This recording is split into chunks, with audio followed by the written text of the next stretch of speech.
So the question, where does space begin, it depends on your point of view. You could really ask, where does the atmosphere end?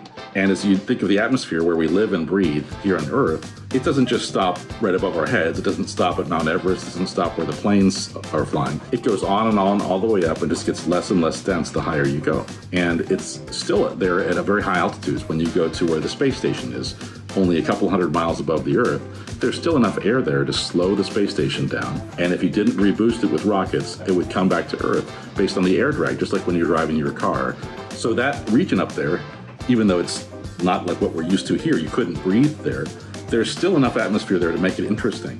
Not only is there air like we have on Earth, there's ionized gas, there's radiation. All those things together make that environment really dynamic and has something we call space weather. And in a sense, we live in the atmosphere of the sun. So there's this kind of dichotomy there where you go from the Earth's atmosphere, then you're in the sun's atmosphere, and then at some point you're outside that when you reach the heliopause and the heliosphere boundary.